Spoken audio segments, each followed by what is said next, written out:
Continuamos ahora con el módulo urogenital con cisturetrografía retrógrada y uretropielografía retrógrada. Dentro de este módulo entonces vamos a continuar con la segunda parte de la presentación de la unidad de las imágenes radiológicas opacificadas con sustancia iodada en forma retrógrada. Este estudio nos permitirá evaluar, en algunos casos en particular, situaciones patológicas precisas que afectan fundamentalmente al sector inferior del tracto urinario. Los objetivos de esta presentación serán evaluar la cisturetrografía y su modo de realización, efectuar un recuerdo anatómico y funcional, identificar factores de optimización para poder evaluar en forma correcta las anomalías y utilidad actual de la cisturetrografía retrógrada. Las indicaciones actuales de la uretrocistografía difieren en niños y en adultos. En los niños se utiliza para el estudio de las infecciones urinarias a repetición, la sospecha de malformaciones congénitas, de las disfunciones como la enuresis, por ejemplo, y en la evaluación de los traumatismos. En los adultos particularmente se tiene indicación y se realiza en los traumatismos, en la evaluación del pretrasplante renal, en el estudio de las malformaciones, en la incontinencia urinaria en la mujer y en la patología adquirida de la uretra. ¿Cómo es la técnica y el modo de realización de la uretrocistografía? Es lo que vamos a desarrollar en las próximas diapositivas. Como vimos en el urograma de excreción que necesitábamos una preparación previa, en la cisturetrografía no requiere de limpieza intestinal, pero sí es aconsejable efectuar una evacuación de la vejiga por parte del paciente previo al estudio para evitar la dilución del contraste. Y en niños, estudio previo de la orina efectuando urocultivo para conocer si existe o no infección urinaria. El paciente debe estar posicionado en decúbito dorsal, bien alineado, con los brazos a cada lado del cuerpo. Es necesario utilizar una mesa de radiología con tubo aéreo o telecomandada con posibilidad de adquisiciones en posición de pie e intramiccionales. Y se debe realizar la introducción de contraste iodado en la vejiga mediante sonda en la mujer y en niños y con jeringa en el hombre adulto tipo Bono o también en el hombre con sonda uretral. Aquí vemos dos tipos de jeringas, con la jeringa típica de Bono, que tiene la perilla de goma donde se acumula la sustancia de contraste y posteriormente se coloca en el meato uretral en forma vertical para que no pase aire antes que el contraste hacia la cavidad vesical. Y la otra, que creo que es la más utilizada actualmente, que es una jeringa de 60 centímetros cúbicos con pico Bono, que también se puede colocar directamente en el meato uretral. El estudio debe respetar las condiciones de asepsia, se debe efectuar limpieza de la zona a explorar con sustancias apropiadas, introducir una sonda vesical en niños y mujeres y llenado a través del meato uretral en los hombres, y siempre obtener posiciones oblicuas en el llenado para evaluar la uretra masculina. Siempre obtener también proyecciones intramiccionales activas y visualización de la dinámica de la evacuación vesical con imágenes de tipo postmiccional al final para evaluar la presencia o ausencia de residuo postmiccional inmediato. El estudio en las mujeres debe respetar las condiciones de asepsia y limpieza, se coloca una sonda tipo Foley y se realiza el llenado de la vesical con jeringa, que puede ser tipo Bono, para adosarla al extremo de la sonda Foley, que tiene una boca amplia, y se deben obtener proyecciones anteroposteriores sagitales y oblicuas. También se pueden utilizar sondas con extremos metálicos para la medición del ángulo vésico-uretral en los casos de incontinencia urinaria, y se pueden realizar adquisiciones complementarias en reposo, retención y esfuerzo para evaluar el estado del piso pelviano en los casos en los que la paciente refiera incontinencia urinaria, para tratar también de diferenciar cistoceles y prolapsos que sean o no reversibles de acuerdo a las maniobras de retención que se efectúen y por supuesto, repetimos, tener un registro postmiccional. En los hombres, el estudio debe, por supuesto, respetar también las condiciones de asepsia y limpieza. Se hace el llenado vesical con jeringa tipo Bono. A veces, si la obstrucción es muy cerrada y con las presiones efectuadas con las jeringas Bonneau no se logra franquear y lograr la opacificación de la vejiga. Se pueden colocar sondas uretrales de fino calibre para acceder a la vejiga y luego, realizando el retiro de la misma y el llenado simultáneo, se puede observar correctamente a la uretra. Se deben obtener también proyecciones anteroposteriores y sagitales y oblicuas. Es muy importante en el hombre el estudio intramiccional con el paciente de pie siempre que se pueda y con una posición oblicua usando un receptor tipo papagayo para obtener las imágenes intramiccionales y evaluar la uretra de esa manera. Y adquisiciones del registro postmiccional, por supuesto, que debe estar en todo estudio de la vejiga. Recordemos la anatomía de la uretra. En el hombre tiene 4 porciones. La uretra prostática, que tiene 3 centímetros de longitud y contiene alverum montanum, donde desembocan los conductos seminíferos y donde está el utrículo prostático. La segunda porción es la uretra membranosa, que mide de 12 a 15 milímetros de longitud y es lateral a la misma, donde se encuentran las glándulas de Cowper, que a veces se opacifican en forma de pequeñas imágenes piriformes laterales cuando se realiza el llenado retrógrado. Y esta uretra, esta porción de la uretra membranosa, atraviesa el esfínter externo o diafragma urogenital. Luego viene la tercera porción, que es la uretra vulvar, que termina a nivel de la unión peno-escrotal y mide 5 centímetros de longitud aproximadamente. Y finalmente, la uretra peniana, que es de longitud variable, levemente dilatada en su porción distal, donde adquiere el nombre de fosa navicular. En la mujer, en cambio, tiene 4 centímetros de longitud, tiene una sola porción y es de un trayecto y calibre homogéneo en condiciones normales. Aquí vemos una radiografía donde están señaladas los diferentes segmentos de la uretra en el hombre, en una proyección intramiccional donde vemos desde arriba hacia abajo la uretra prostática, la uretra membranosa, la uretra vulvar y la uretra peniana, para que tengamos una noción anatómica aproximada de estos 4 sectores de la uretra masculina. Vamos a observar a continuación 2 proyecciones de llenado de la uretra, en la que siempre es necesario aconsejar que se tome, como se ve allí, desde la punta del pene a la altura del glande y se traccione al pene para poder obtener una imagen completa de la uretra.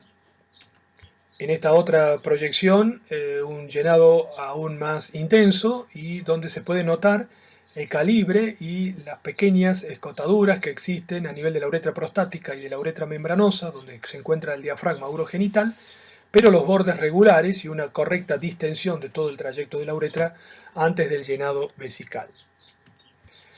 Posteriormente se toman radiografías con el llenado completo de la vejiga en proyección anteroposterior y oblicua para poder tener también una acabada impresión del estado morfológico de la cavidad vesical y de sus bordes.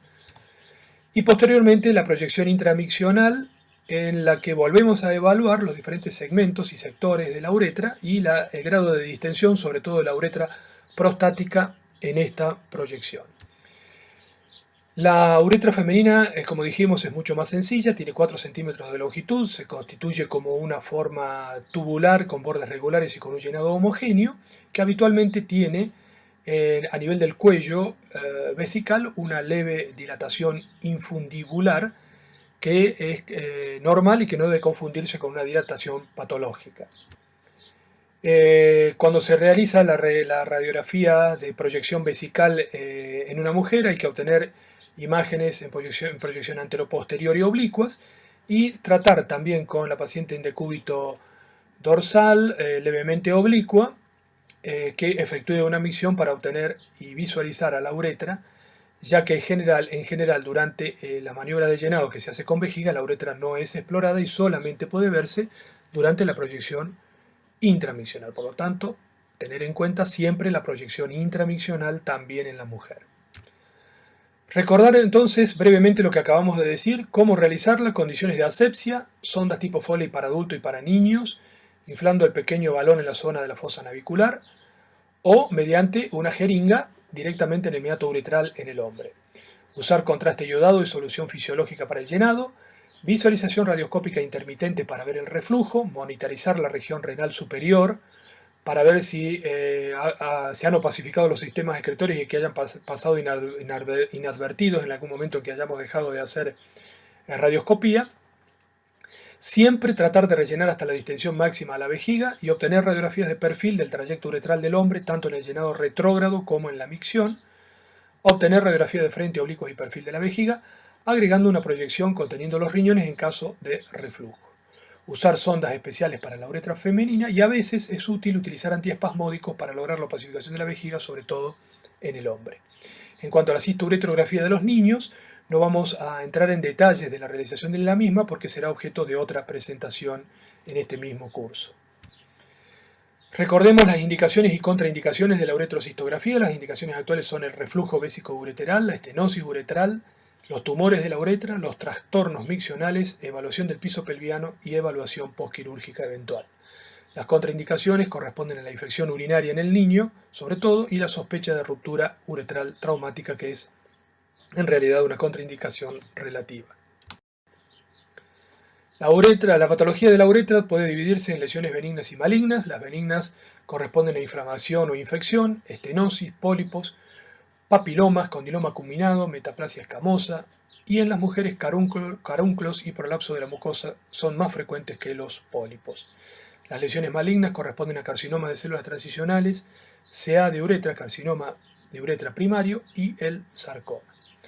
Las infecciones, recordemos, más frecuentes son la gonorrea, el condiloma acuminado y la tuberculosis. Y otra patología puede considerarse también.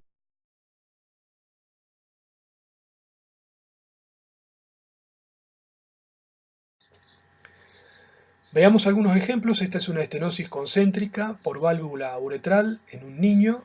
Generalmente se ubican en la zona de la unión de la uretra membranosa con la uretra vulvar. El pólipo benigno, que como cualquier otro pólipo de una estructura tubular cavitada, vegeta hacia la luz y provoca imágenes de defectos tubulares o redondeadas desde la pared de la uretra, en este caso de la uretra prostática. La presencia del carcinoma epitelial, que también como en otras patologías carcinomatosas de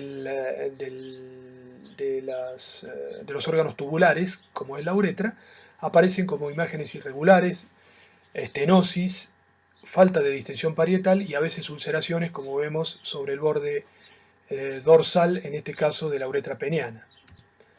El condiloma acuminado, que se presenta como múltiples imágenes de defectos redondeadas, endoluminales, disminución del calibre de la uretra, alternando con otras, con otras zonas de calibre normal, y marcada irregularidad y espiculado de los bordes uretrales. Siempre debe considerarse esta patología cuando veamos estas características en las imágenes de la uretrocistografía.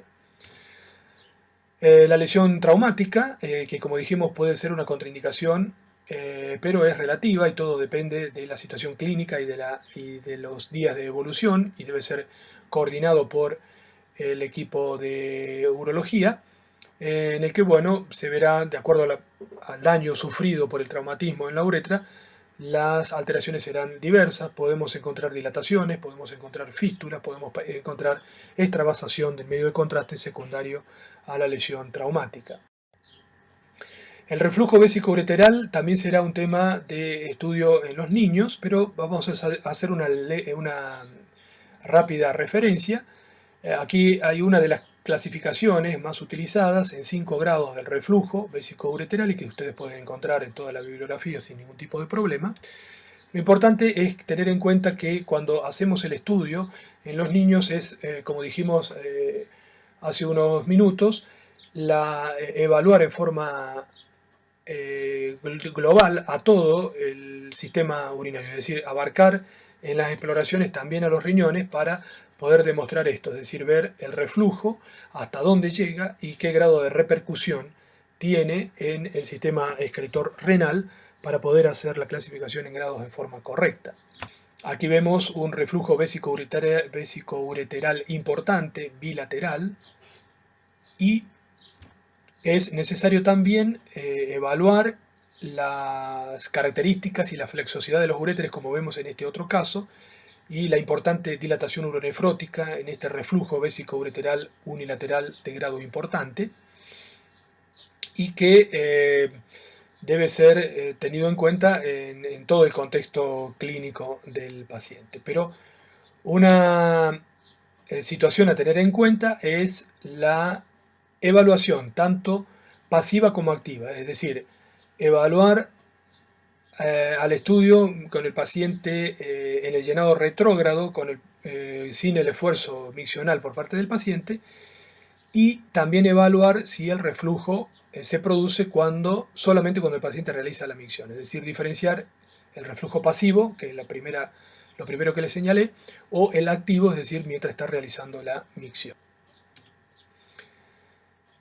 Otra situación, a veces producida en el adulto, es la evaluación de los pacientes con insuficiencia renal, que es el llenado de la vejiga y la visualización esporádica de reflujo vesicoureteral, que puede ser uni o bilateral, y siempre el análisis concomitante de la vejiga, como vemos en este paciente, donde además existen múltiples formaciones diverticulares de una vejiga probablemente de lucha.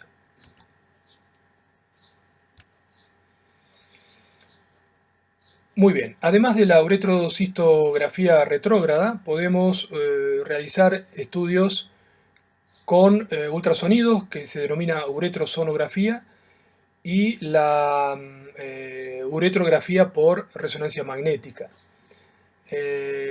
La resonancia magnética puede ser de utilidad investigando algunas alteraciones durante el embarazo, y también pueden evaluarse alteraciones prenatales en el estudio ecográfico propiamente del embarazo. La uretrocistografía retrógrada es un estudio que se realiza bajo control cistoscópico y que la efectúan los urólogos con canalización directa del o de los uréteres, y que se realiza cuando hay un fracaso del diagnóstico por medios no invasivos o en la uretrocistografía radiológica. Requiere sedación o anestesia mínima y se debe efectuar generalmente en lugares cercanos al quirófano por los urólogos.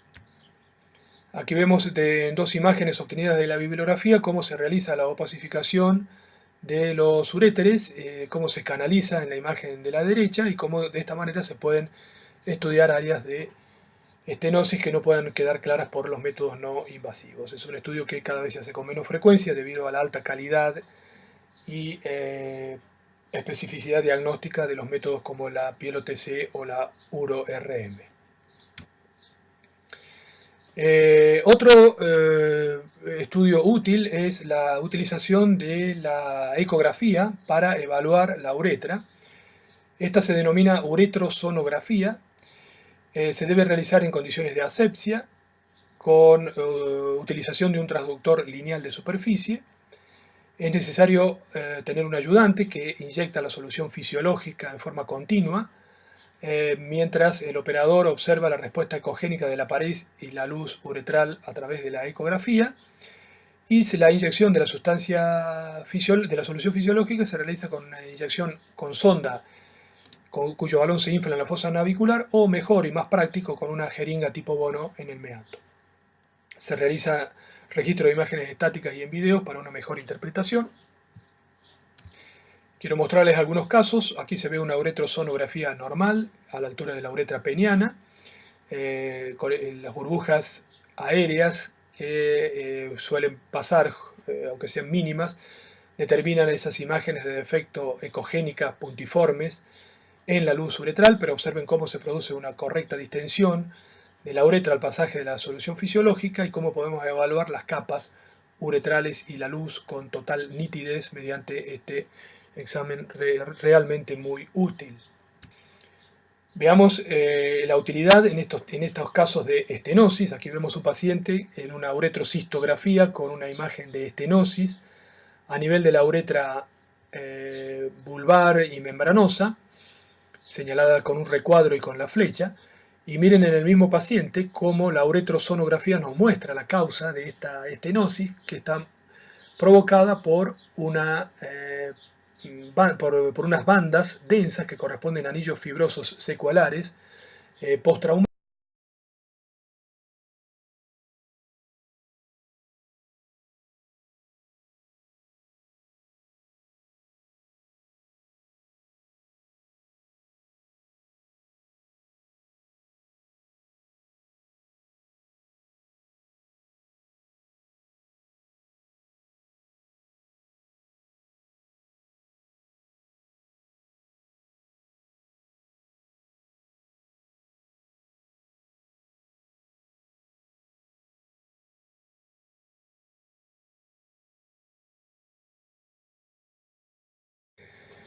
Diferente a esta otra situación en la que hay una estenosis de la uretra, que la uretrosonografía nos permite medir tanto la extensión como el espesor parietal, y en este caso en particular provocado por un engrosamiento aparentemente fibroso de la pared, también como consecuencia.